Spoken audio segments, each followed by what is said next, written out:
Apa nyusul nanti dah. Baik, Bismillahirrahmanirrahim. Assalamualaikum warahmatullahi wabarakatuh. Waalaikumsalam warahmatullahi wabarakatuh. Alhamdulillah wala haula wala quwwata illa billah amma ba'du. Bapak Ibu, mudah-mudahan hanya dengan 1,5 jam cukup waktunya ya untuk mempresentasikan tugas yang ketiga yaitu tentang assessment. Oke. Baik, sebelum kita lanjut, mari kita sama-sama membaca basmalah agar apa yang kita lakukan dapat ridho Allah Subhanahu wa taala.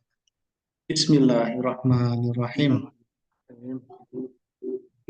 Baik, sebelum kita masuk pada presentasi, dasar Bapak Ibu membuat asesmen apa? Yang menjadi dasar pembuatan asesmen apa? Mustar, Merujuk pada IKTP, Pak. luar biasa. Sip. Dasarnya TP dan IKTP. Oke, tapi IKTP, tapi wabil khusus pada IKTP-nya. IKTP.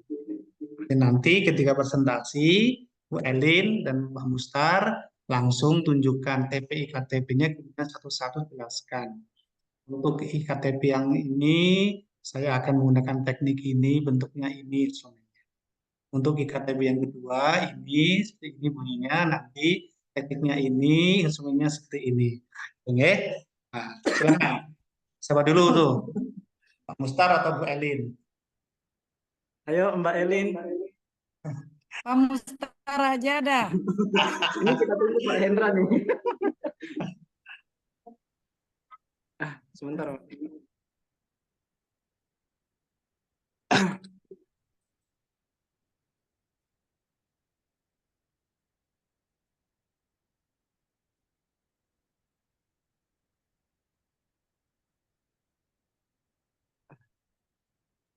Yang present ini Pak Mustar ya. Not me or you. Oh iya, karena ada asesmen formatif atau sumatif, tolong dijelaskan juga. Ini dipakai di mana? Di formatif atau di sumatif? Tuh. Ya, bismillah dah Pak ya, saya dah duluan Pak ya. Oke, silakan Pak Mustar.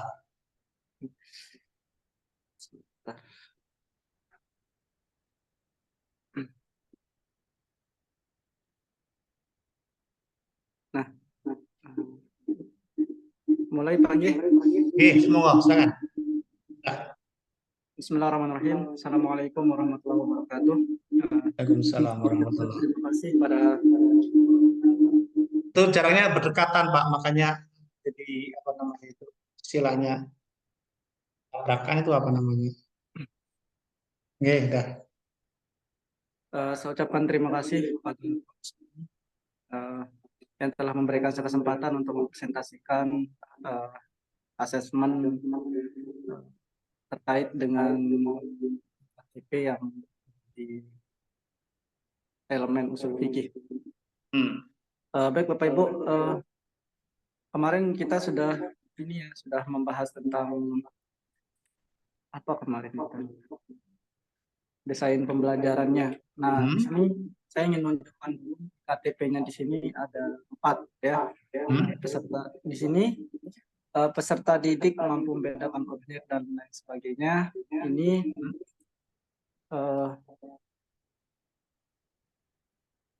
4 IKTP Bapak Ibu ya. Jadi 4 IKTP ini prosesnya ini saya tidak jabarkan Pak. Jadi saya langsung aja buat apa namanya hasil observasi dan lain sebagainya Pak. Nah, bentuknya seperti ini. Oke, gini Pak, biar enak. Balik ke IKTP-nya dulu. Saya ajari cara ini. Nah, oke. Untuk IKTP 1, 2, dan 3, kan ini adalah membedakan objek pembahasan, mampu menyebutkan, kemudian mampu menjabarkan secara perkembangan jelas. Ini nanti apa namanya itu sesinya lebih tepat menggunakan tes, teknik tes tulis bisa tes lisan. Tinggal Pak Mustar lebih prefer kemana, lebih suka kemana, apakah mau tes tulis atau tes lisan. Udahnya boleh. Jadi Oke. ini Pak, apa namanya ya? Saya katakan kegiatan pembelajaran lah Pak ya. Kegiatan pembelajaran yang dilakukan oleh peserta didik dari keempat IKTP ini, di tes formatifnya saya jabarkan melalui hasil observasi ini Pak.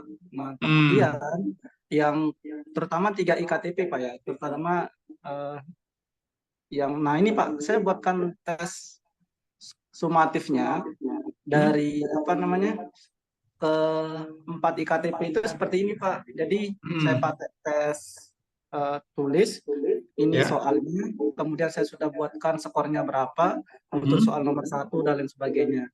Kemudian nanti saya cocokkan dengan kunci jawabannya dan sekaligus pemberian skor dari beberapa item. Gitu. Kalau misalkan di sini sebutkan 3 objek, kalau objeknya disebut 2, berarti nanti skornya 2 seperti itu. Sudah ada ini ketentuannya Pak begitu.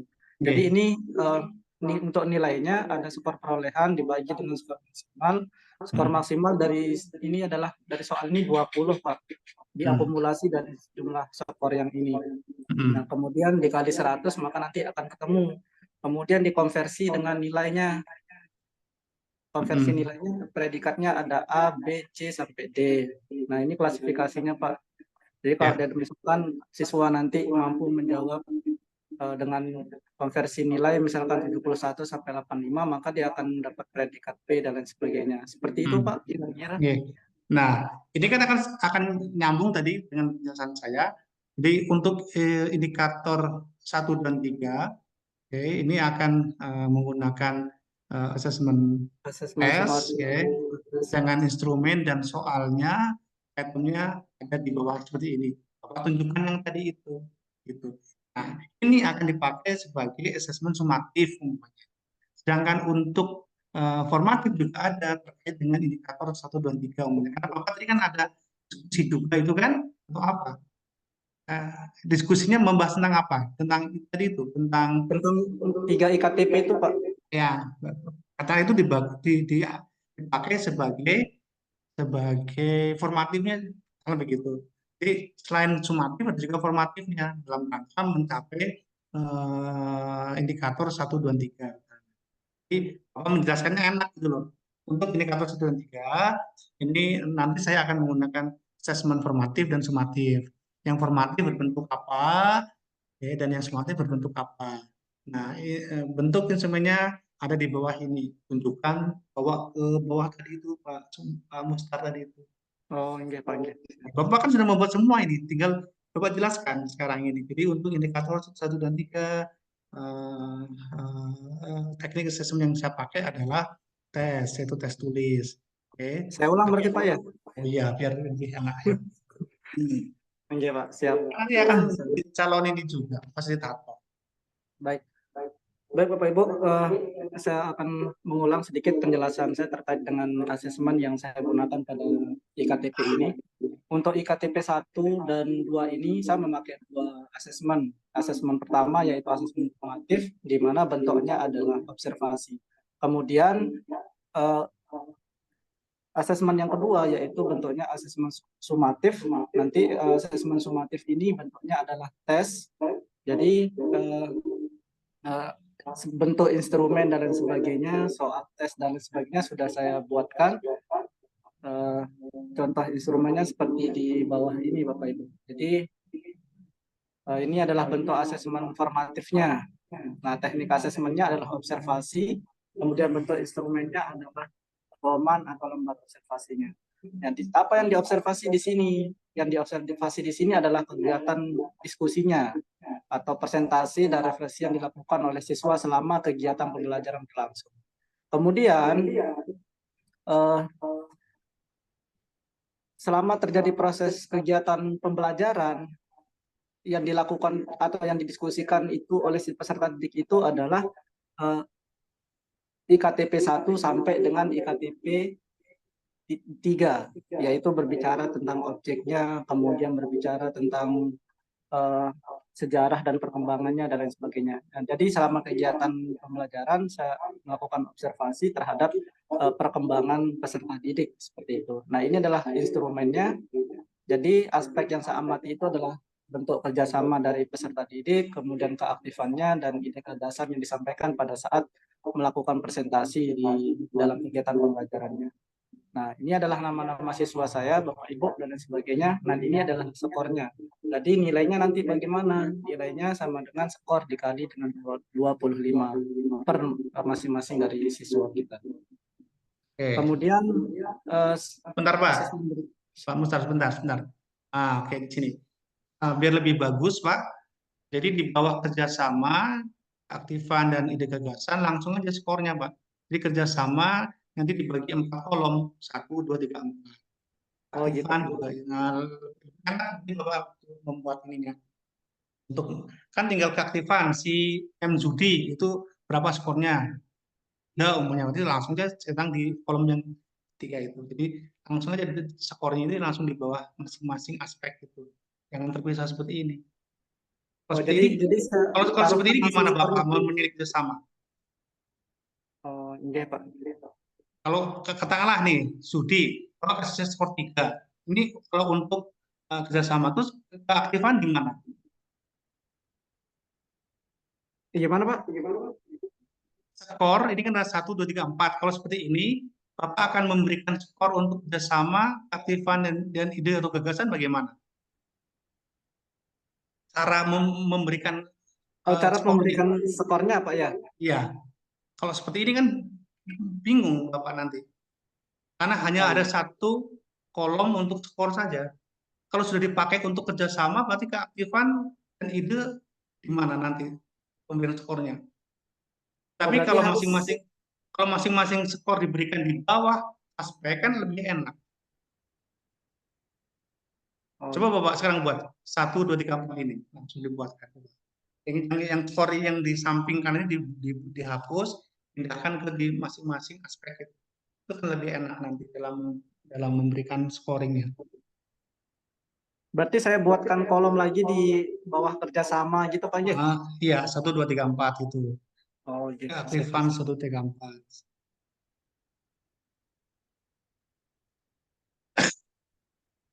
Saya edit dulu nih Pak.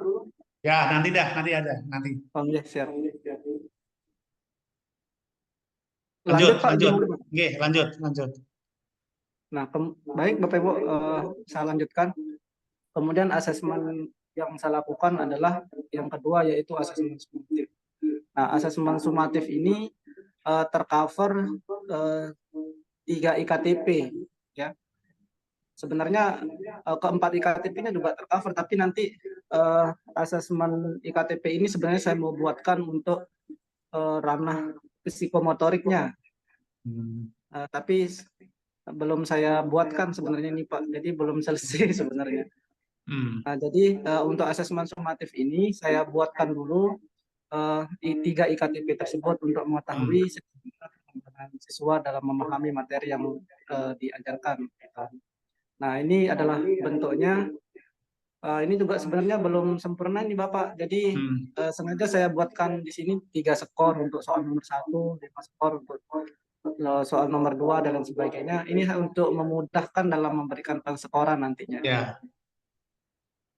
Nah, ini pokoknya sekedar format aja nih Pak, ini untuk kunci jawaban dan sebagainya. Ini konversi penilaian dan cara memperoleh nilainya. Seperti itu Pak.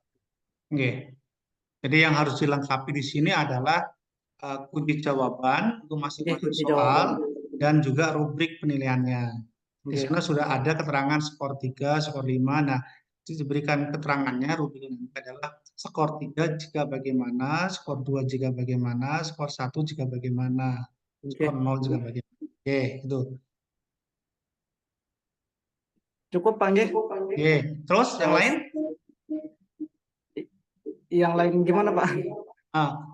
Asesmen awalnya mana? Oh, asesmen awalnya ini Pak. Mana? Nah, ini asesmen awalnya. Untuk mengukur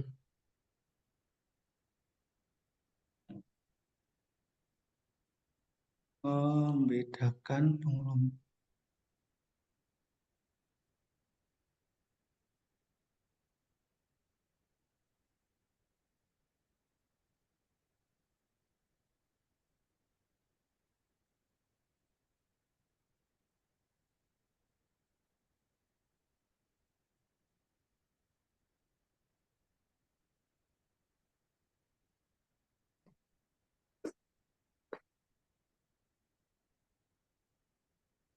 Oke.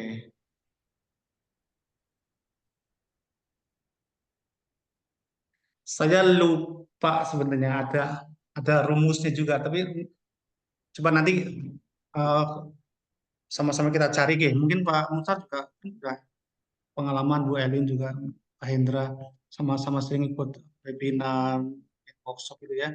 Ada rumusnya itu Pak Mustar, kalau nggak salah saya lupa tapi Pak Mustar. Jadi Untuk dapat presentasinya ini Pak ya? betul persentasenya, persentase ini materi yang sesuai yang akan diajarkan berapa persen, kemudian materi yang di bawahnya itu berapa persen yang sebelumnya, dan yang lebih tinggi itu berapa. Ada ini yang ada rumus teman saya lupa itu 40 40 20 apa ya kalau nggak salah ya. Coba nanti kita cari bareng-bareng ya. Iya Pak. Iya. Oke, Jadi saya lanjut sedikit Pak ya. oke, lanjut. Nah, jadi ini apa namanya, asesmen awal ini kan gunanya untuk mengetahui seberapa jauh kemampuan dan pemahaman siswa terhadap materi yang akan kita ajarkan atau terhadap materi yang sebelum apa ya, sesudah diajarkan sebelum beranjak ke materi berikutnya seperti itu. Hmm, Ini saya sudah buatkan instrumennya untuk hmm, mengetahui seberapa jauh pemahaman siswa terhadap materi fikih sebelum mempelajari konsep usul fikih seperti itu.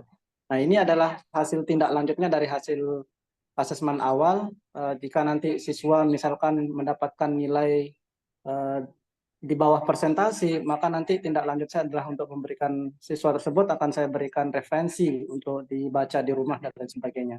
Nah, kemudian di sini tempat saya bingung Pak, mungkin hmm. menyusun kata-katanya ya. Nanti apa namanya, tindak lanjut yang akan saya lakukan kalau misalkan siswa tersebut sudah masuk ke apa, ring yang lebih tinggi seperti itu Pak. Kayak ini misalkan dapat nilai 4 misalkan Pak. Anggaplah nilainya 4 misalkan dari 5 soal yang saya sampaikan ke siswa bisa dijawab 4. Kira-kira nanti bentuk tindak lanjutnya seperti apa Pak ya? Oke, jadi kemampuan awal ini kan untuk mengetahui kesiapan siswa dalam mempelajari materi tersebut. Jadi Oke. untuk anak-anak yang katakanlah sudah menguasai apa namanya itu pengetahuan perasaannya itu, dia sudah siap belajar itu, bisa nanti diberikan ini tantangan-tantangan yang lebih lebih tinggi, oke, biar agar dia bisa lebih mendapat banyak hal dari materi yang akan dipelajari itu. Sementara anak-anak yang belum belum katakanlah belum paham dengan materi yang dipelajari itu, ya kita berarti nanti akan lebih mendampingi mereka gitu dalam pembelajaran itu. Bukan pada tindak lanjut setelah kita memberikan soal itu tidak, tetapi nanti dalam pembelajaran itu. Karena kita kan sedang berbicara tentang pembelajaran diferensiasi itu. Nah, diferensiasinya itu tentu harus dibedakan pada anak-anak yang sudah paham dengan anak yang belum paham.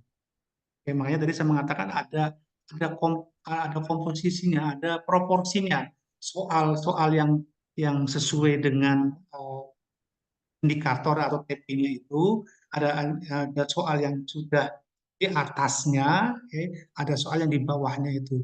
Saya lupa ininya komposisinya. Coba nanti bareng-bareng ini saya informasikan lewat grup juga boleh lah nanti. Jadi ada proporsinya soal-soal yang dibuat untuk eh, tes kemampuan awal itu. Oke. Jadi tidak semuanya tentang materi yang diajarkan semua, tapi ada juga yang yang menjadi prasyaratnya itu, dan ada juga yang di atasnya, yang pengayaan sifatnya lebih tinggi dari itu. Jadi ada soal yang memang sesuai dengan indikator. Ya. Kalau ini mungkin sesuai dengan indikator atau apa ini, Pak? Ini sebelum indikator ini Pak. Belum indikator. Nah, ada juga soal yang sesuai dengan indikator. Oke. Dan ada juga soal yang di atasnya namanya apa, saya lupa itu. Nanti setelah saya cari informasi dulu, ya saya salah menginformasikan, nanti saya share di grup lah, biar lebih. Nah, Pak, berarti di asesmen awal ini ada ragam bentuk instrumennya, Pak ya. Jadi yang saya maksud di sini ada Pak, ini kan apa istilahnya, instrumen soal ini saya buatkan sebelum kita masuk indikator ini Pak. Berarti nanti untuk mengetahui pemahaman siswa tentang konsep usul fikih sebelum kita belajar konsep usul fikih, berarti saya harus buatkan soal yang berkaitan dengan indikator konsep usul fikih. Betul. Jadi ada berapa soal yang terkait dengan indikator yang akan dipelajari itu memang sesuai dengan indikatornya itu. Jadi ada konsep usul fikih, ada apa lagi itu tuh Pak? Yang sesuai dengan indikator, konsep usul fikih, terus apa lagi? Kemudian berbicara tentang objek usul fikih. Nah, jadi buatkan soal tentang itu. Oke. Dan juga soal yang ini yang menjadi prasyaratnya. Gitu. Oh iya Pak, siap. Nanti ya, daripada saya salah menginformasikan, mungkin saya cari dulu ininya keterangan yang lebih valid lah ya. Nanti saya sharekan di grup aja biar. Terima kasih banyak Pak. Oke. Nah, intinya sudah ada ini. Nah, kapan nih Pak Mustar memberikan asesmen awalnya ini? Saya memberikan asesmen awal ini sebelum kita mulai pembelajaran, Pak. Jadi, asesmen ini saya lakukan di pertemuan awal, Pak. Seperti itu.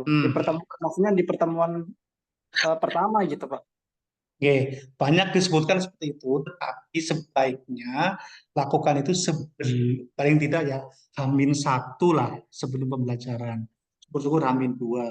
Kenapa? Kalau sudah masuk ke kelas di pembelajaran, Bapak baru memberikan asesmen ini, Bapak juga akan sangat terburu-buru dalam mengganti atau merubah ketika terjadi apa namanya ya, karena berdasarkan hasil asesmen awalnya kan tentu akan sedikit banyak merubah perencanaan pembelajarannya kan, gitu. Nah, sebisa mungkin kalau memberikan ini jangan pas sudah masuk kelas, tapi sebelum. Jadi paling kita ya paling lambat lah H-1. Tuh. Apa enggak sebaiknya begini juga Pak? Misalkan asesmen awal ini kita berikan mungkin ya 10 menit setelah, misalkan sekarang Pak nih, saya sedang menyampaikan materi tentang usul fikih nih. Nah, minggu depannya itu saya mau masuk ke materi tentang sumber hukum Islam seperti itu. Apa nanti di akhir pertemuan dari pembahasan tentang konsep usul fikih ini saya selipkan 10 menit di situ untuk menjawab asesmen awal ini anak-anak tentang materi berikutnya Pak, gimana? Itu sudah masuk ke materi yang ini, yang memang sedang dibahas. Kalau asesmen awal kan diberikan sebelum ketika masuk TP baru. Nah, sebaiknya ya di waktu sebelum Pak Mustar akan masuk ke TP yang ini. Tapi kalau kita aplikasikan nih Pak ya, kalau mohon maaf Pak sepotong. Kalau misalkan kita aplikasikan nih Pak, H-1 sebelum kita masuk ke kelas misalkan Pak terkait dengan pembahasan yang akan kita bahas, kan nggak memungkinkan Pak. Artinya kita di sekolah itu kan sudah terjadwal dan lain sebagainya.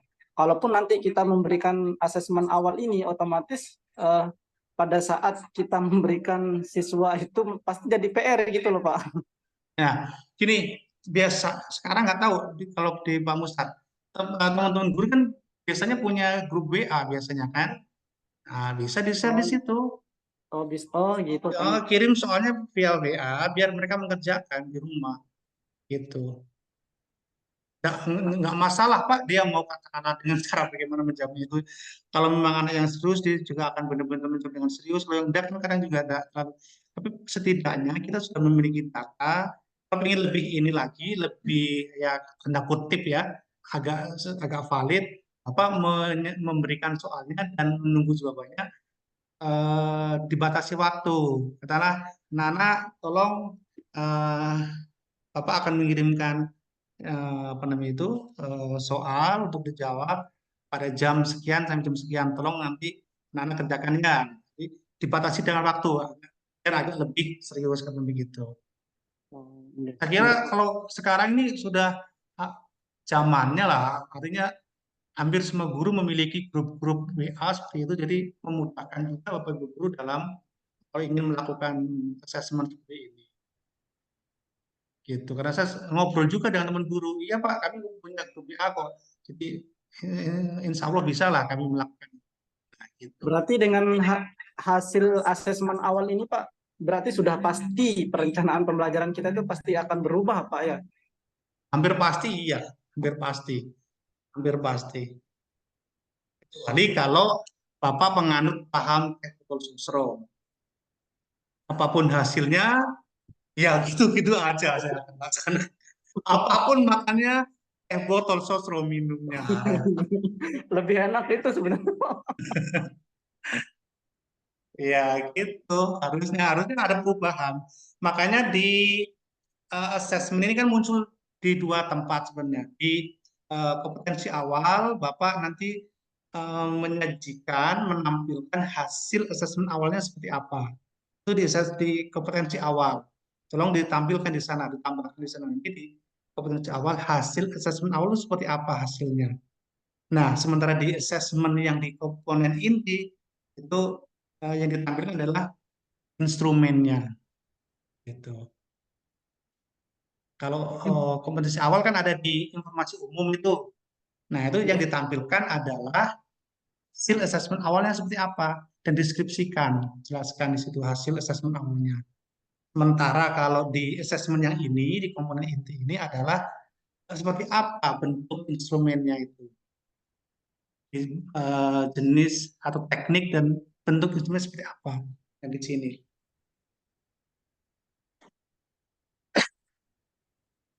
Nah, terus Pak, kapan penggunaan apa ya, seperti yang kita bahas kemarin siang itu Pak, Apa itu? di mana fungsinya kita mengukur, apakah dengan asesmen sumatif saya ini Pak yang pakai ini, berarti saya pakai interval ini Pak ya? Iya, interval nilai kalau ini. Interval nilai. Kalau di formatifnya enggak boleh enggak pakai ini Pak, enggak, apa istilahnya, kayak rubrik dan sebagainya gitu Pak.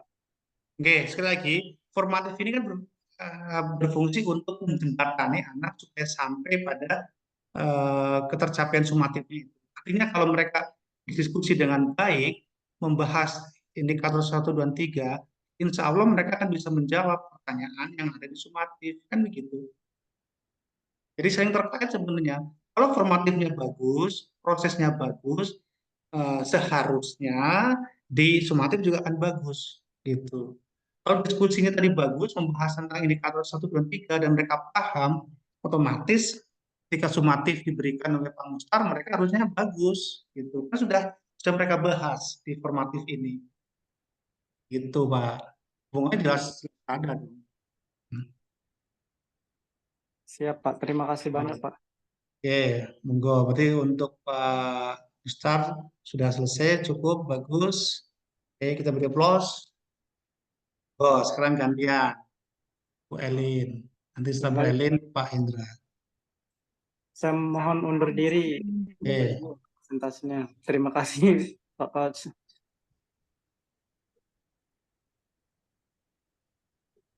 Assalamualaikum warahmatullahi wabarakatuh. Waalaikumsalam warahmatullahi wabarakatuh. Assalamualaikum warahmatullahi Yang wabarakatuh. share screen-nya aja Pak ya.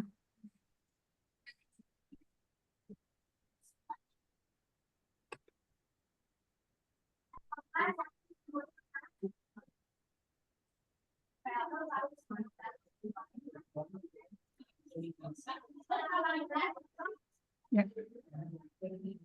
Mohon maaf jika masih ada kekeliruan, nanti kita betulkan, Pak ya. Iya. Di sini untuk asesmennya sesuai dengan TP, saya scroll lagi TP-nya, Pak ya. Oh iya, sama Di seperti Pak asesmen ini, Ustadz tadi. asesmen awal, ya.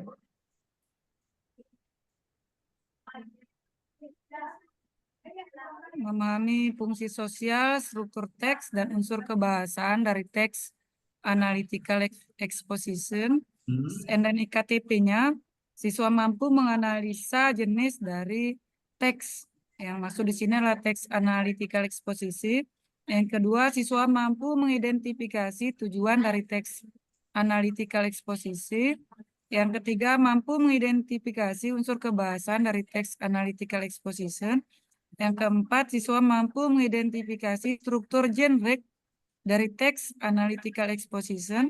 Yang kelima, siswa mampu mengidentifikasi informasi rinci dari teks analytical exposition. Nah, ini nanti asesmen, ada asesmen awal. Saya menyebutnya di sini lebih ke assessment for learning untuk mengetahui kemampuan siswa sebelum belajar.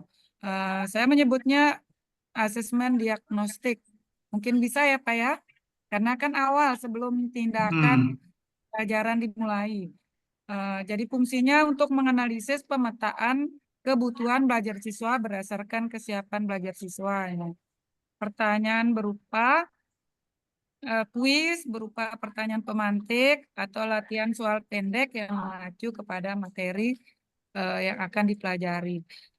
Nah, di sini saya memberikan kuis kesiapan belajar kepada anak-anak ya. Misalnya kuisnya, do you know analytical exposition? Jika siswa saya menjawab iya atau tidak di sini ya, yes or no.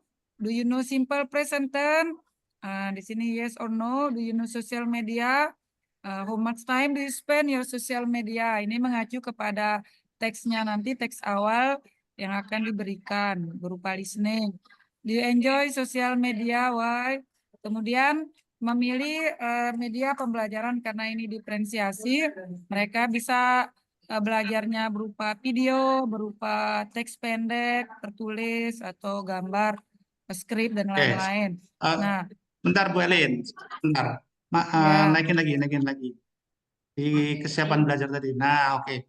Kuis kesiapan belajar. Ini untuk mengetahui apa, Bu Elin? Kesiapan mereka terhadap materi. ya, untuk mengetahui pemahaman siswa sebelumnya terhadap materi yang mereka akan pelajari. Apakah mereka sudah kenal dengan analitika? Apakah mereka sudah tahu tentang simple present tense? Karena kan ini ada hubungannya dengan materi di kelas 10, Pak. Kalau simple present tense kan mereka sudah paham di kelas 10. Nah, di kelas 12 lagi kan kita ulang lagi. Ada kaitannya dengan teks yang akan saya berikan. Jika mereka paham, berarti kan saya sudah tidak mendetail lagi. Saya jelaskan. Saran Pak Wahidul begini, Bu Elin. Ya, Tolong hindari pertanyaan seperti ini. Do you know analytical exposition? Do you know simple present tense? Ini adalah konsumsi guru, Bu Elin. Anak nggak ngerti apa itu analytical exposition, simple. Bahkan mohon maaf, saya pun ditanya Bu Elin nggak bisa saya menjelaskan apa itu analytical. Ini konsumsi guru ini. Ya, ini bahasanya bahasa guru yang pahamnya guru. Jangan tanyakan seperti ke anak. Nah, lebih baik bagaimana? Bu Elin siapkan teks berupa yang genre analytical exposition, nanti berikan pertanyaan-pertanyaan dari teks itu, gitu. Oke. Nah, itu akan jauh lebih bagus. Jadi ada istilahnya itu adalah bahasa-bahasa konsumsi guru, ada bahasa konsumsi siswa. Oke. Kalau yang seperti ini adalah konsumsinya guru. Anak ditanya nggak bakal ngerti. Bahkan kita pun yang siswa nggak ngerti ini. Dan saya yakin guru lain pun belum tentu bisa menjawab kalau ditanya langsung gitu. Apa itu analytical exposition? Oke. Karena ini bersifat apa? Bersifat teknis sekali, teknis guru gitu ya. Jadi lebih baik langsung ke contoh teks analytical exposition, nanti langsung berikan pertanyaan dari teks itu akan lebih kena. Tuh, salah paham begitu Bu Elin. iya. Oke, lanjut silakan. Nah, nanti kan ada rubriknya analisa pemetaan kebutuhan siswa berdasarkan kesiapan belajarnya dari acuan teks yang saya berikan sebelumnya. Sini misalnya Ditya murid memiliki pemahaman awal yang baik, saya centang. Kalau jika cukup baik dari apa yang dia kerjakan, saya centang. Nah, begitu juga selanjutnya. Terus analisa kebutuhan belajar murid berdasarkan profil belajar murid, gaya belajar mereka. Nah, nanti kan karena diferensiasi, saya petakan siapa yang suka visual, auditori, dan kinestetik. Walaupun nanti dalam proses pembelajarannya saya tidak mengelompokkan, tapi cukup mengenal bahwa pola belajarnya mereka seperti itu. Sehingga ada diferensiasi proses dan produk nanti menghasilkan. Itu sekilas tentang asesmen awal, Pak, lebih mengacu kepada mendiagnosa apa yang siswa masalah apa atau apa yang siswa belum pahami atau model belajar apa yang mereka akan lalui berikutnya. Terus yang kedua, formative test. Asesmen formatif dilakukan oleh guru selama proses pembelajaran berlangsung, khususnya saat siswa melakukan kegiatan diskusi, presentasi, atau refleksi tertulis. Tekniknya asesmen ada observasi, unjuk kerja, bentuk pedoman, lembar kerja. Pak, karena di sini kan saya awal elemennya adalah listening, jadi saya memberikan berupa listening juga untuk mengetahui ketercapaian sementara siswa saya berdasarkan rujukan dari IKTP yang ada.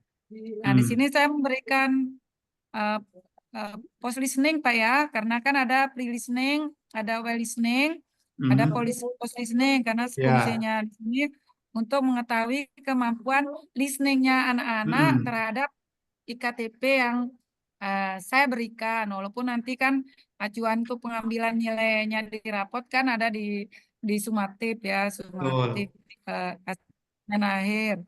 Nah, di sini juga ada listening script, monolog yang saya berikan. I divided them into a group, saya bagi mereka untuk grup. Dalam grup, listening ini kan sangat susah dalam pembelajaran bahasa Inggris, Pak, sehingga butuh pengulangan yang banyak terhadap skrip tersebut. Walaupun typing belajarnya anak-anak beda, ada yang video juga saya berikan. Ini kan prosesnya. Ada juga yang lewat skrip yang mereka dengarkan, juga ada penunjangnya nanti termasuk tergantung dari kemampuan belajar anak. Ada juga berupa gambar atau teks yang mengacu dari teks ini gitu. Nah, saya memberikan listening, ada beberapa pertanyaan dan mereka jawab berdasarkan listening tersebut, sehingga nanti ada 2 penilaian yang saya bisa berikan, Pak, termasuk penilaian sikap. Dalam listening tersebut mereka kerja kelompok, ada penilaian observasi juga selaku guru saya berikan terhadap anak yang mengacu kepada penilaian sikap belajarnya mereka di sini. Jadi dari listening ada soal-soal mereka jawab, terus saya pantau pola belajarnya mereka di sini. Jadi aspek penilaiannya ada namanya anak, saya urutkan nama siswa sesuai dengan namanya, terus BS di sini bekerja samanya, skalanya jika dia sangat baik 100, jika baik ya 75, cukup 50 atau 25. Di sini JJ di sini jujurnya berapa, TJ tanggung jawabnya dia dan disiplinnya berapa, sehingga total skornya nanti ditambah di sini sangat baik, baik, cukup baik, dan kurang baik, sehingga mengacu kepada nilai observasi kalau penilaian sikap siswa gitu, Pak.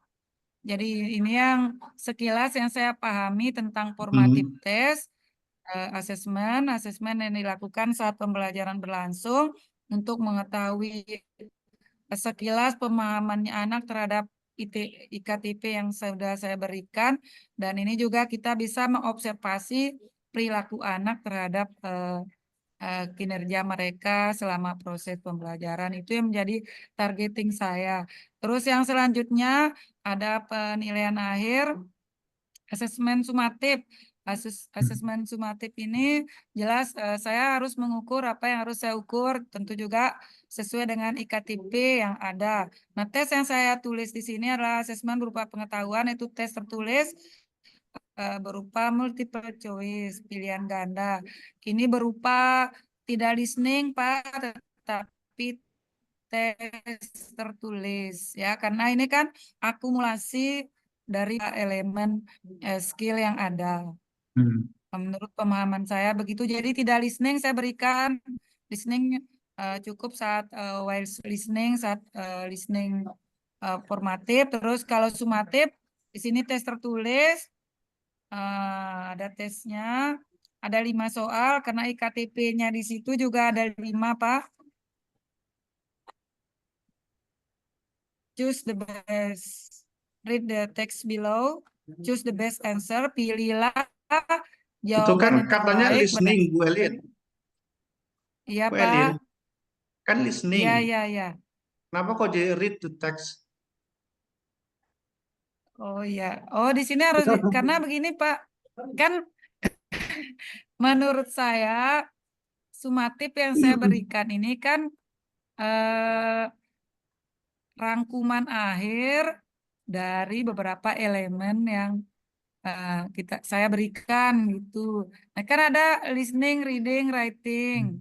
Jadi Tapi saya ini lebih kan assessment-nya untuk assessment pada elemen yang ada di modul ajar ini.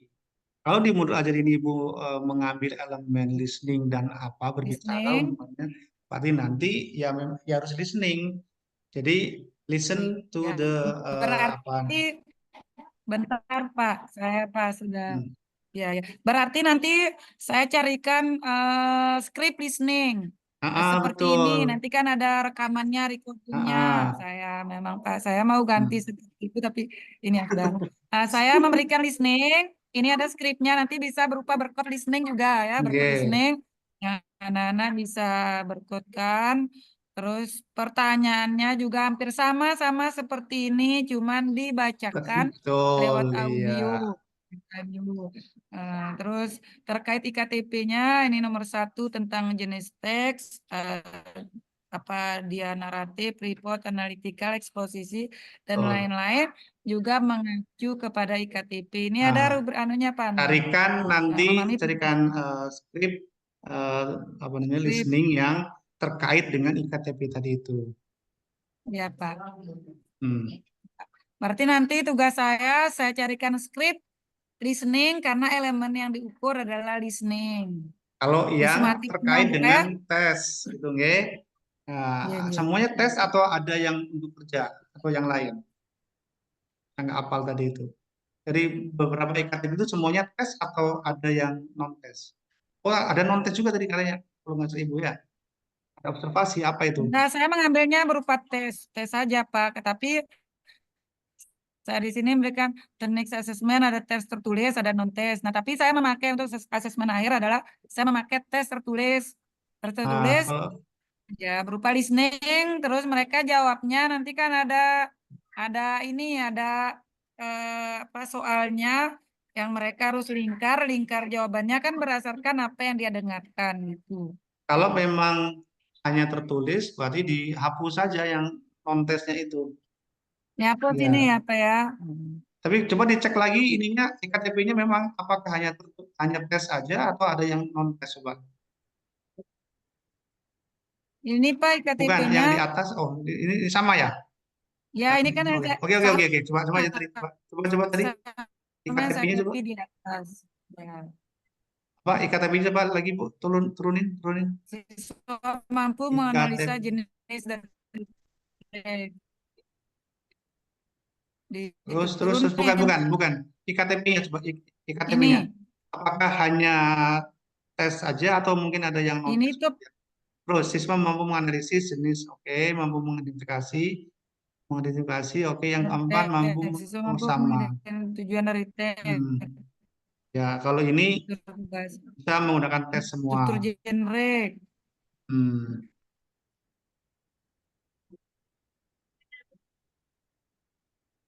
Berarti yang harus saya perbaiki ini Pak, skrip. Ya, bentuk soalnya tadi. Saya harus Bentuk soalnya mencari kan Ibu skrip read dari the text listening. below. Oke, Skrip. karena kalau read the text berarti kan baca. Berarti itu Itu reading. bukan read lagi Pak, listen.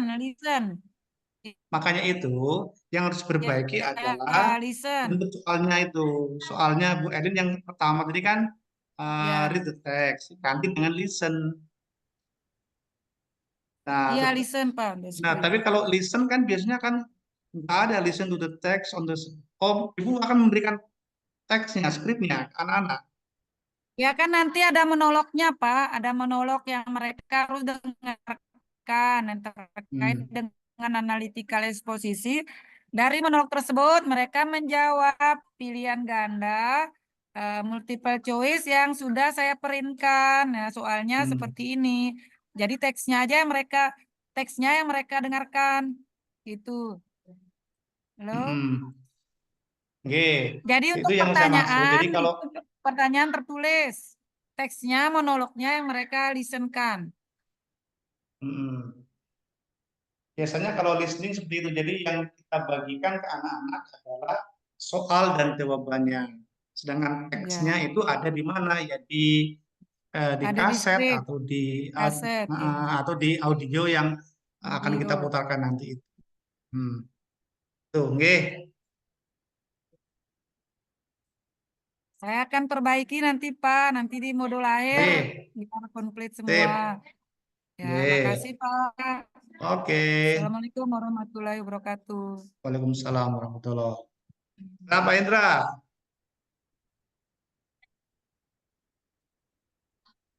Siap, Pak. Lanjut.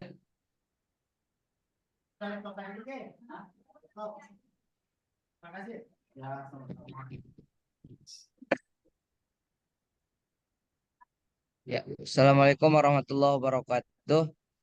Waalaikumsalam warahmatullahi wabarakatuh. Bapak Ibu izin saya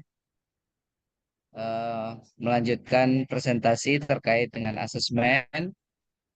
Jadi asesmen itu ada asesmen diagnostik, asesmen formatif, dan asesmen sumatif.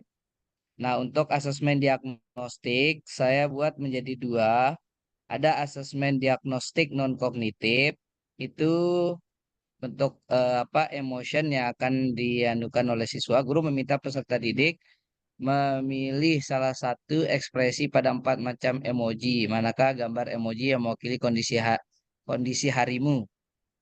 Ya, jadi siswa bisa saja menggambarkan baik secara langsung ataupun mereka akan menunjuk emojinya. Guru meminta siswa untuk menjawab beberapa pertanyaan berikut. Apa harapanmu hari ini? Hal apa yang membuatmu bersemangat hari ini? Apa hambatan yang dialami dalam pembelajaran sebelumnya? Nah, jadi ada dua pertanyaan yang saya tampilkan untuk asesmen diagnostik non-kognitif. Oke, Nah, sebentar Pak kemudian yang Indra. Sebentar berikutnya. Pak Indra. Oh iya, Pak. Nah, seandainya ditemukan ada anak yang memberikan emoji katakanlah sedih nih, sedih gitu ya. Iya, Pak. Apa tindakan guru yang dilakukan?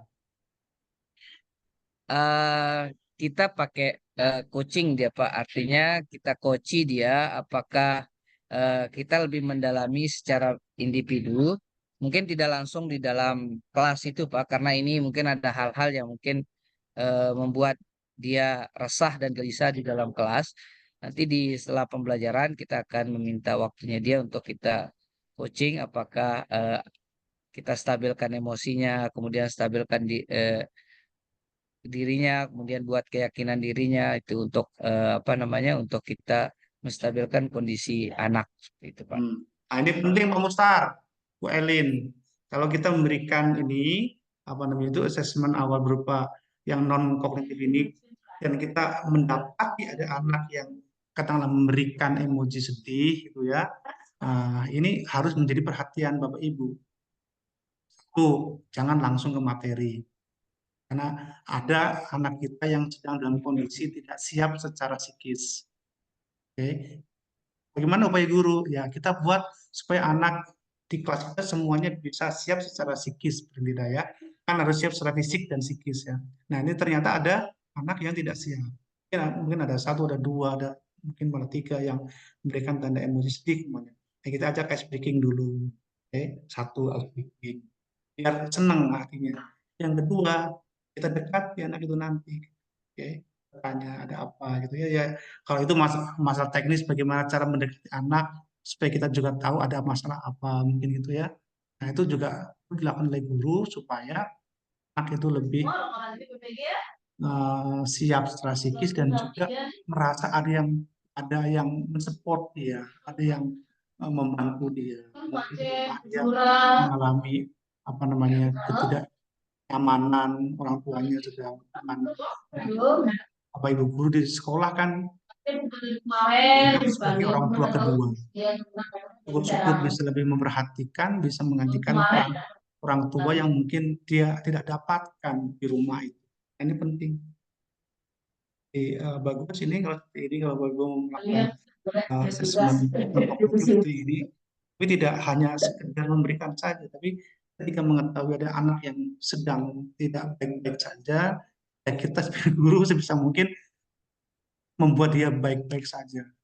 Yang dari awalnya tidak baik-baik jadi baik. Betul ya?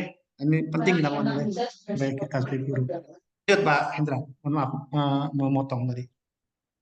Siapa? Kemudian asesmen diagnostik kognitif.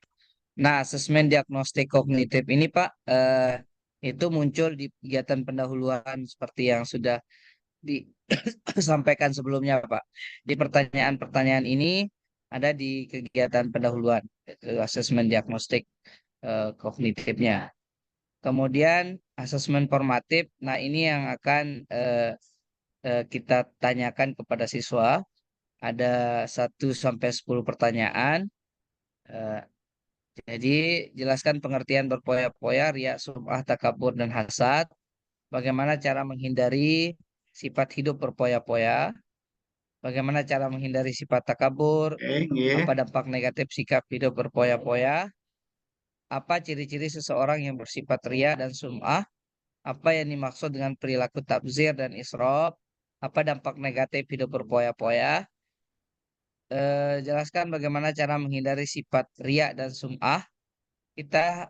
Mengapa kita harus menghindari sikap berpoya-poya, riya, sum'ah, takabur, dan hasad? Apa manfaat menghindari sikap berpoya-poya, riya, sum'ah, takabur, dan hasad? Nah, ini pertanyaan formatifnya, Pak. Nah ini kapan Kemudian akan diberikan, Pak? Ini kapan akan diberikan? ini Ada kegiatan apa? Ini apa namanya diberikan pada saat akhir pembelajaran, Pak. Formatifnya. Pada akhir pembelajaran, yakin? Ya, Pak.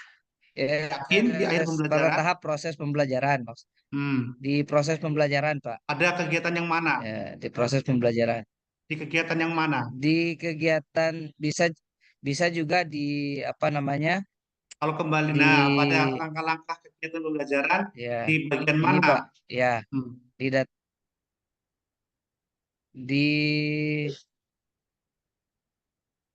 sini di data Hmm. processing, Pak.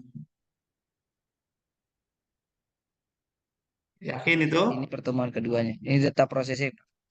Di sini, Pak. Ya, di data processing ini. Jadi pertanyaan ini apa namanya? Kalau pertanyaan itu di proses pembelajarannya, Pak. Ya, ya.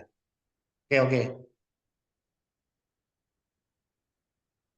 Nah, kemudian ini asesmen sumatif ini kita berikan di akhir pembelajaran setelah proses kegiatan atau bab tersebut sudah selesai gitu Pak, sumatifnya. Untuk mengukur capaian pembelajarannya. Jadi ada berapa pertemuan Pak untuk ini materi ini, TP ini? Ada 2 Pak, ada 2 Oke. pertemuan. Pertemuan berarti sumatif akan diberikan di akhir pertemuan kedua. Iya, siap Pak. Kemudian ini untuk lembar asesmennya Pak, ini untuk kita mengetahui minat atau gaya belajar anak. Sini sudah ada aspek yang dinilainya Pak pertanyaannya. Jika akan menghadapi ulangan, maka cara belajar yang paling efektif menurutmu adalah A, B, C. Ketika siswa memilih A, maka gaya belajarnya dia ke visual. Ketika jawabannya B, maka gaya belajarnya audiovisual. Ketika jawabannya C, maka gaya belajarnya kinestetik, Pak. Nah, ini nanti apa namanya kita ambil anunya Pak, apa namanya dominannya Pak. Kalau dominannya misalnya visualnya 2, maka kemudian audionya 1, maka kita kita kelompokkan ke visual kayak belajarnya seperti itu. Nah, bagaimana jika ini kan ada 3 pertanyaan, Pak. Masing-masing jawaban itu 1, ya, visual 1, kemudian audio 1, kinestetik 1, maka tentunya akan ada penjelasan yang lebih condongnya, Pak. Dia akan ke gaya belajar yang mana seperti itu. Itu kalau jawabannya masing-masing 1, Pak. Dari 3 pertanyaannya ini dia memilih A1, memilih B1, memilih C1. Nah, maka dia cocok untuk ketiga gaya belajar. Namun anak ini hanya untuk panduan guru saja, tetapi ketika pembagian kelompok ini tetap kita tidak gunakan karena kelompoknya itu bersifat apa ya? Lupa saya kemarin. Heterogen. Heterogen, Pak. Nah, kemudian untuk penilaian sikap atau perilakunya saya menggunakan tanda checklist. Berikan tanda checklist pada kolom skor sesuai kriteria berikut. 4 selalu, apabila selalu melakukan sesuai pernyataan. 3 sering, apabila sering melakukan sesuai pernyataan dan kadang-kadang tidak melakukan. 2 kadang-kadang, apabila kadang-kadang melakukan dan sering tidak melakukan. 1 tidak pernah atau apabila tidak pernah, apabila tidak pernah. Ini Pak pertanyaannya, sikap yang diamati dari profil pelajar Pancasilanya sih ini Pak, untuk perilakunya ini beriman, bertakwa kepada Tuhan Yang Maha Esa dan berakhlak mulia, sholat 5 waktu, sholat duha di sekolah, membaca Al-Quran, tidak mempunyai sikap iri dan hasad atau dengki, tidak melakukan perilaku berpoya-poya, tidak melakukan perilaku suka pamer, rendah hati. Oke, stop dulu Pak, stop. Jadi, Nah, stop dulu, stop. Ini kan ada sikap yang diamati, kemudian langsung skor. ya Pak, Itu gimana? Langsung skor gimana itu? ini sudah ada di atas Pak. Mereka akan mengisi sendiri ini Pak, skornya Pak. Oh, ini yang mengisi siswa, Apabila bukan guru ya? ya Pak, Apanya? siswa. Oke, oke. Lanjut. Begitu seterusnya Pak untuk rubrik Oke. ini. Kemudian ini LKPD-nya Pak. LKPD pertemuan pertama. Oke. Buatlah sebuah tulisan tentang pengertian, dalil, dan contoh perilaku serta menganalisis manfaat dan cara menghindari berpoya-poya, ria, sum'ah, takabur, dan hasad. Bahan presentasi tersebut dapat disiapkan dengan berbagai macam bentuk, misalnya secara lisan, memakai slide, PPT, menggunakan Canva, menggunakan makalah, boleh tulis tangan atau diketik di komputer, menempelkan kertas di papan tulis, dan sebagainya. Siapkan 1 sampai 2 orang anggota kelompok untuk menjadi utusan kelompok seperti yang Pak sampaikan kemarin. Ini pusat belajar itu Pak. 1 atau 2 orang untuk mengunjungi pusat belajar 1 sampai 2 orang mengunjungi pusat belajar 2 dan seterusnya gitu Pak. Jadi ada 3 pusat belajarnya yang ini di sini saya tampilkan Pak. Sesuai dengan ini Pak. Pusat belajar 1, peserta didik mempelajari tulisan yang berisi tentang pengertian, perilaku berpoya-poya, ria, sum'ah, takabur, dan hasad. Pusat belajar 2, peserta didik diberikan tayangan berupa video tentang perilaku berpoya-poya, ria, sum'ah, takabur, dan hasad. Pusat belajar 3, peserta didik diberi tugas untuk menggali informasi dari buku paket, internet, buku kisah inspiratif, dan lain sebagainya. Itu, Pak. Oke. Kemudian tadi buatlah kesimpulan dari hasil kelompokmu bertamu ke kelompok lain, atau nanti di sini kembali ke kelompok masing-masing untuk membuatkan kesimpulan dari pusat belajar itu, Pak. Oke. Sama dengan LK2-nya, namun LK2 di pertemuan kedua kita berikan. Jadi di LK2 ini petunjuknya amati gambar berikut, kemudian tulis pesan-pesan moral pada setiap gambar. Kaitkan pesan moral tersebut dengan tema meraih hidup bermanfaat dengan menghindari sikap berpoya-poya, ria, sum'ah, takabur, dan hasad. Gambar satunya shopping, ini Ibu Helen kayaknya ini. Yang ini Pak Mustar ini Shopping. sedang tidur di mobil. Stres dia.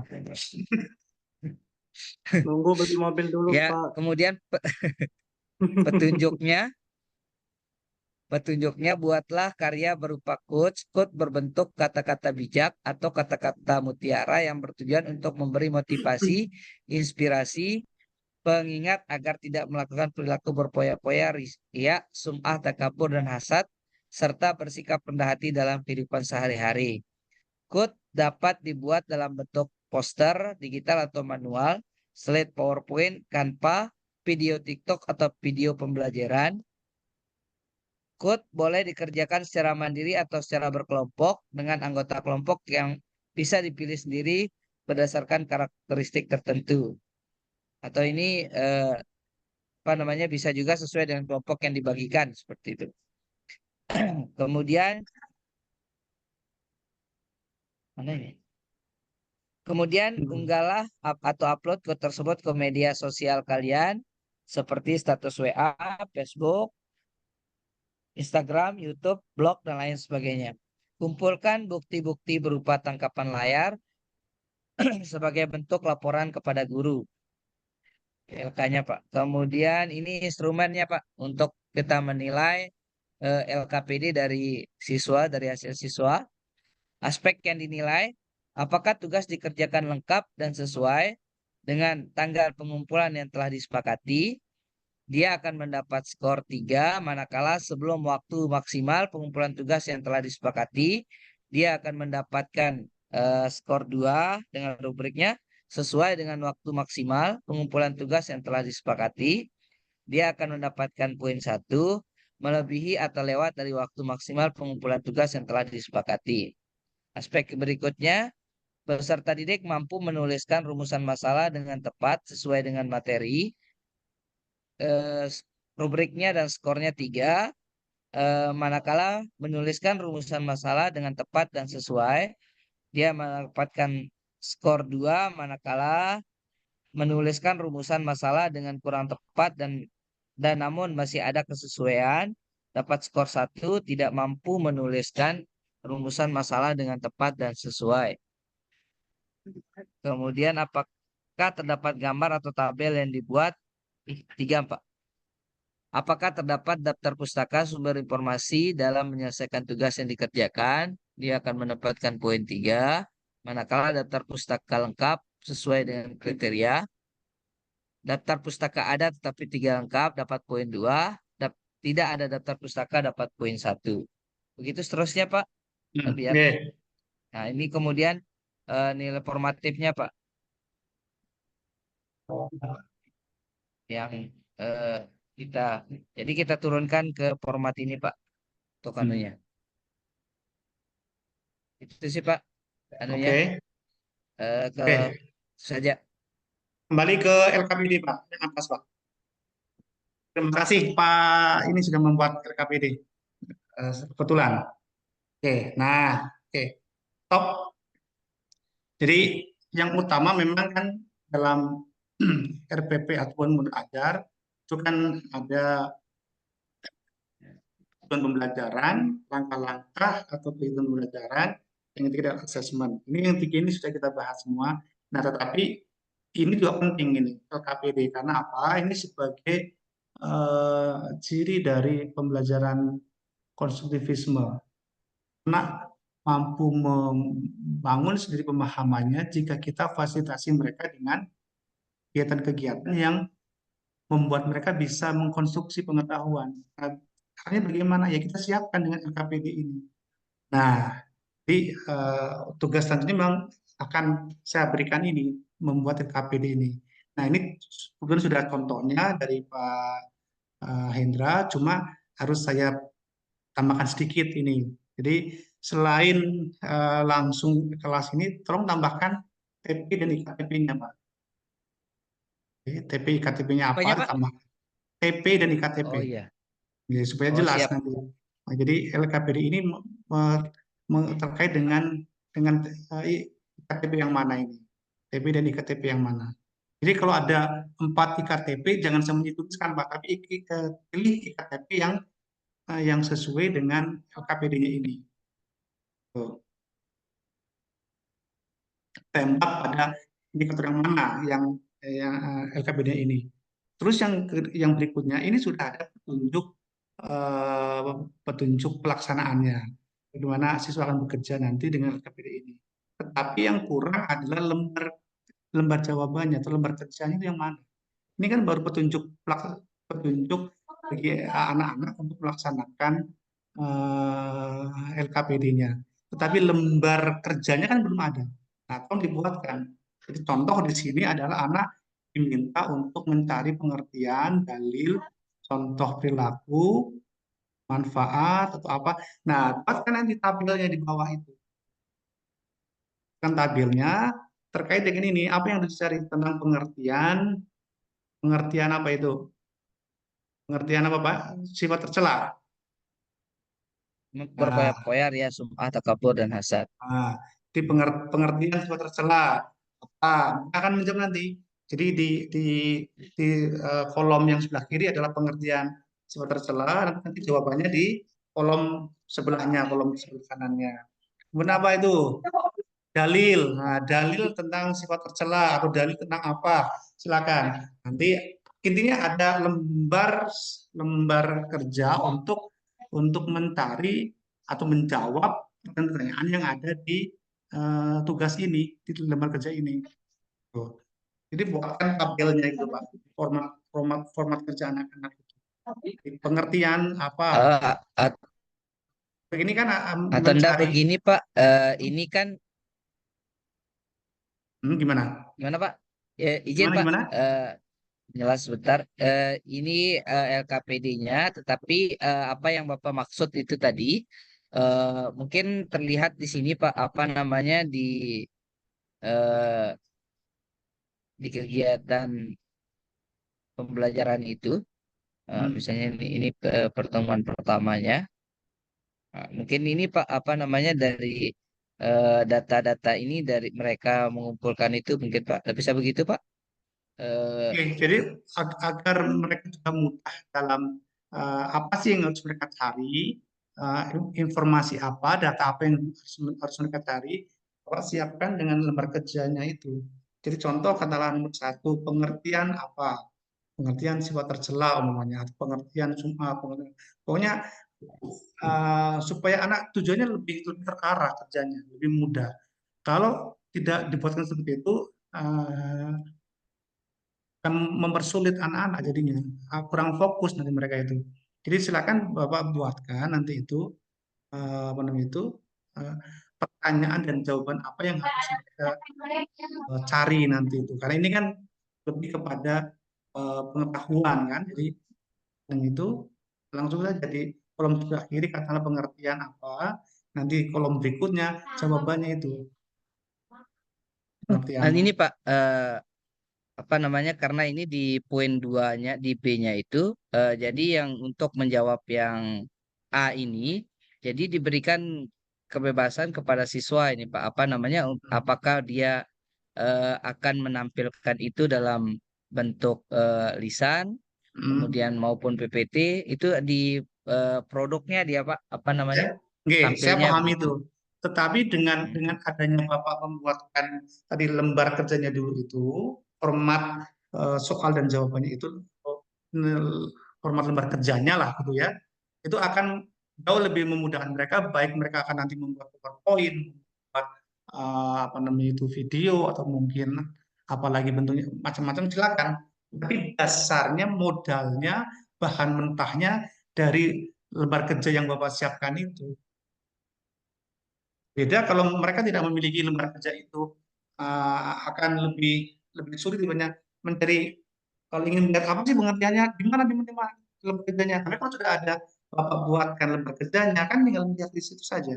Oh, pengertian ini begini. Oke, contoh dalilnya apa? Ya, di lembar kerja yang sudah Bapak siapkan itu. Jadi, bahan mentah utamanya itu ya dari lembar kerja yang Bapak buatkan itu, yang Bapak siapkan itu. Nah, nanti apakah dalam menampilkan atau mempresentasikan bentuknya berupa berupa lembar kerjanya dari Bapak, atau mungkin dibuat di kertas plano, atau mungkin dibuat PowerPoint, atau dibuatkan video, nah, itu setelah itu. Tapi tetap kalau yang namanya LKPD harus ada lembar kerjanya itu, gitu. Harus tertuang dalam lembar kerja itu.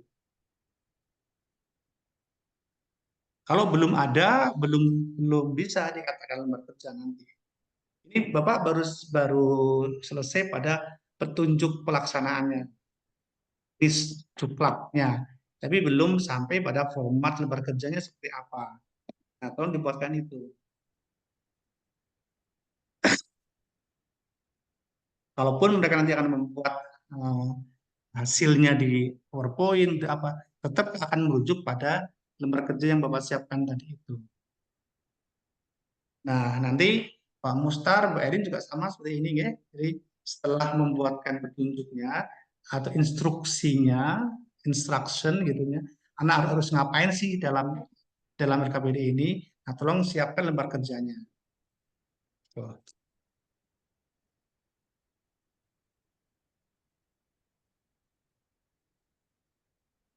Jadi untuk Pak Indra ini hanya kurang menambahkan TPI KTP yang mana dan juga lembar kerjanya seperti apa.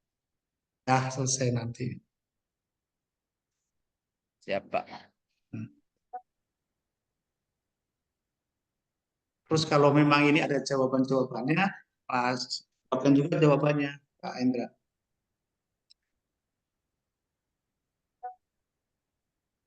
Siap. Oke. Jadi untuk tugas berikutnya sudah jelas Bu Elin dan Pak Mustar nggih? Ini besok Insya Allah kita jelas, Pak. ketemu. Oke, kita ketemu lagi untuk membahas tentang LKPD. Jadi saya informasikan jamnya lagi. Oke, ada pertanyaan yang perlu ditanyakan? Kalau tidak ada, saya cukupkan sampai di sini.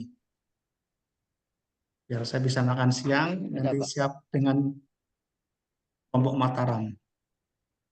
Ada 2 kelompok. Berarti LKPD panggil tugas Oke, selanjutnya. oke. Setelah itu selesai, sudah tinggal menggabungkan semua jadi satu modul lengkap itu. Yang lain-lain saya yakin tidak perlu disampaikan lah, kayak pustaka, cara menulis apa kan sudah bisa lah ya. Kan harus semua saya sampaikan. Ada glosarium, ada daftar pustaka apa, cara menulis daftar pustaka kan saya yakin Bapak bisa lah, bisa melihat contoh-contoh juga. Pertemuannya Pak kita jeda 1 hari Pak. Besok terakhir kayaknya Pak. Oh besok terakhir Pak ya. Saya kira ada jeda 1 hari Pak. Terakhir kayaknya karena Jumat itu besok kita akan acara di kantor Maulid Nabi, kemudian kalau siangnya kayaknya terlalu mepet kita 3 kelompok kan nggak bisa. Kalaupun bisa paling bareng-bareng bisa satu. Dan minggu depannya kita libur galungan di sini di Bali, libur galungan, dan saya karena mau pulang ke Jawa nengok orang tua, jadi saya cukupkan sampai minggu ini saja selesai. Dan kayaknya itu kan sudah semua tercover lah ya. Iya. Mohon maaf, saya tidak bisa berkunjung ke Sumbawa. Jadi kalau ke Lombok mungkin saya akan berkunjung ke Mataram dan Lombok. Silaturahim Dekat sama Empang Pak. Jauh. masalahnya dananya nggak ada, masa ke Mataram sama Lombok Tengah kan ada ini juga, saya hanya uh, kunjung ke sana tanpa ada surat tugas, bukan maksud tugas, tanpa ada uh, kompensasi pembayaran tuh nggak ada, semuanya saya minta hanya bisa bertemu supaya bisa lihat satu persatu menurut adat yang mereka sudah buat, kayak gitu. Mohon maaf yang Sumbawa kita ketemu dari jauh saja, ya, tertunda ketemuannya. Mudahan tahun depan ada lagi ketemu. Tapi kalau Sumbawa hampir setiap tahun saya dapat tugas ke Sumbawa. Oke, ada yang Kapan tanyakan? boleh silaturahim Pak ke rumahnya Oh, Pak? silakan. Kalau Sabtu Minggu biasanya saya di rumah. Minggu, tapi minggunya sampai zuhur. Setelah zuhur saya sudah terus ke pelabuhan, nyebrang lagi maklum di PTS. Bapak pulang Jumat sore. Bulan sudah balik lagi ke Denpasar. Pak Musar sering ke Mataram dong? Enggak di Labu Api Pak, dekat kok Pak, di Tembola Ya, Pelangi artinya itu Pak. sering pulang. Kan jauh juga. Enggak sih Pak, tergantung kalau ada libur 2 hari 3 hari jos pulang Pak. Oke. Biasa. Saya juga gitu. Jangankan 3 hari, 2 hari, sehari aja pulang.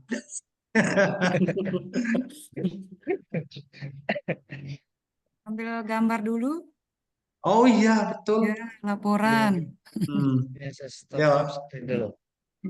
Kita SS, ya. ya baik. Siap-siap ya Bapak Ibu. 1, 2, 3. Sebentar. Saya ulangi. 1, 2, 3.